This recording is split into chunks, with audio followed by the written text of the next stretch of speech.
Vous suivez RFZ TV, Religion, Foi, Ziguinchor. Dans sa première lettre encyclique Laudato Si, le pape François disait ceci, je le cite, « La violence qu'il y a dans le cœur humain blessé par le péché se manifeste aussi à travers les symptômes de maladie que nous observons dans le sol, dans l'eau, dans l'air, des êtres vivants plutôt.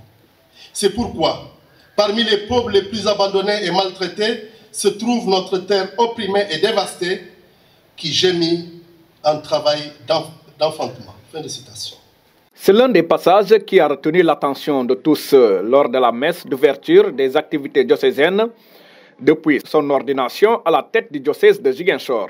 Monseigneur Jean-Baptiste Walter Manga ne cesse d'inviter les fidèles à être des artisans de paix, un appel qu'il avait déjà lancé lors de la nuit de prière des femmes catholiques.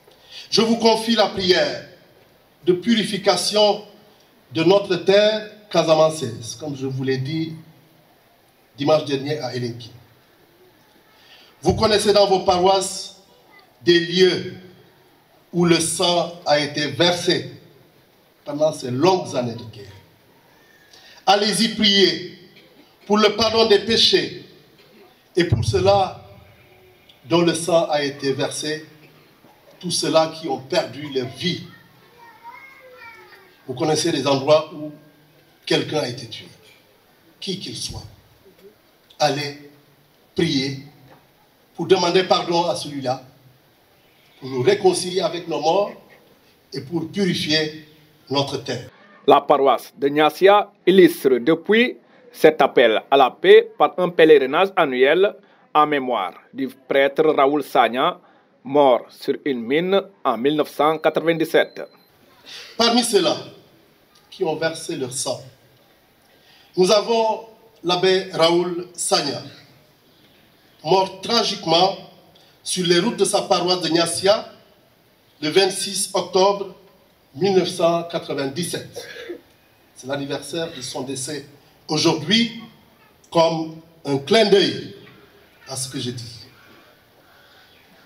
Rappelé dans des circonstances donc difficiles, en plein travail pastoral, en sautant sur une mine, il y a laissé la vie.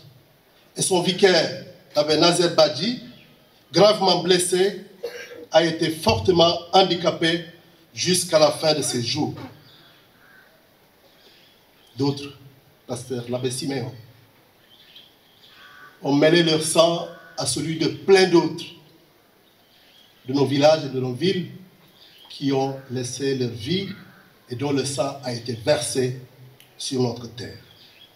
Je salue la paroisse de Niassia qui chaque année organise un pèlerinage au lieu du décès de leur pasteur. J'invite les autres paroisses peut-être à voir comment faire quelque chose de similaire, de proche. Face aux effets des changements climatiques, l'évêque de Ziguinchor a invité les jeunes à mener des activités de reboisement au sein de leur paroisse. Aux jeunes, je vous invite à travailler aux côtés de vos mères à cette prière de purification de la terre. Cette terre est votre avenir. Entretenons-la, notamment à travers des séances de reboisement dans nos paroisses et autour de nos lieux de culte. Quand vous regardez nos églises, presque tous les arbres qui y sont ont été plantés du temps des missionnaires. Les arbres sur lesquels nous sommes ici ont été pour la plupart plantés il y a longtemps. Et que quand vous regardez nos églises et autour de nos paroisses, c'est de vieux arbres. Non, non, non, c'est normal. C'est de vieilles églises. Chers jeunes, pensez à reboiser nos lieux de culte. Même si le processus de retour de la paix en Casamance a connu de grands progrès, les plaies demeurent visibles et certains ont encore du mal à pardonner.